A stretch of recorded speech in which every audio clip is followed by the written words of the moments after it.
The left has called President Donald Trump everything but his name from the time he decided to run against Hillary Clinton.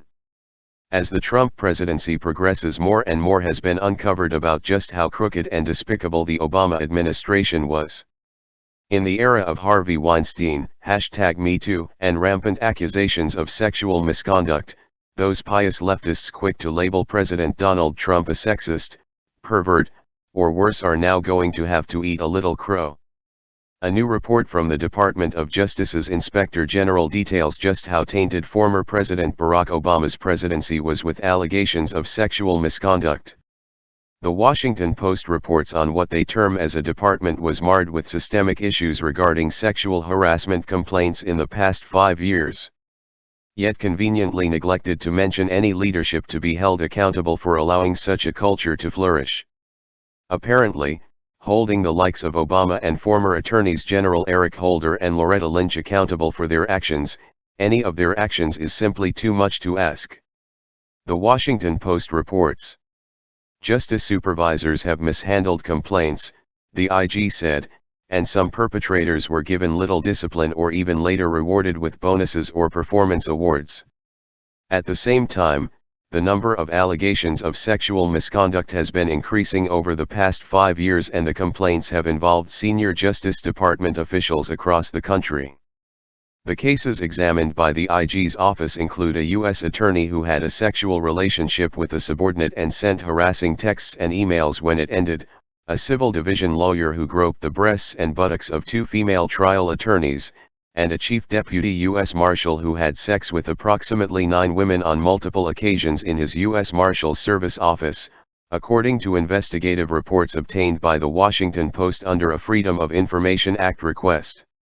The Justice Department required high-level action to combat a rampant culture of harassment and abuse, fostering an environment where the ignoring or mishandling complaints of sexual misconduct was the norm even amongst senior officials in the Obama administration, according to the IG's report.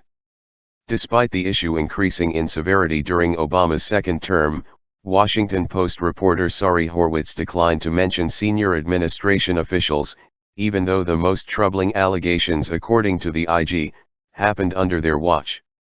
Justice Department Inspector General Michael E. Horowitz stated, "We're talking about presidential appointees, political appointees, FBI special agents in charge, U.S. attorneys, wardens, a chief deputy U.S. Marshal, a U.S. Marshal Assistant Director, a Deputy Assistant Attorney General. When employees engage in such misconduct, it profoundly affects the victim and affects the agency's reputation, undermines the agency's credibility, and lowers employee productivity and morale. Without strong action from the department to ensure that DOJ employees meet the highest standards of conduct and accountability, the systemic issues we identified in our work may continue. We were troubled to learn that subjects of pending sexual misconduct investigations or individuals who had been recently disciplined for sexual misconduct still received performance awards. According to the IG's report, one woman, alleged she was repeatedly groped and endured sexually charged comments, said she became so disturbed by her harasser that she was terrified I was going to get in the elevator and he would be in there.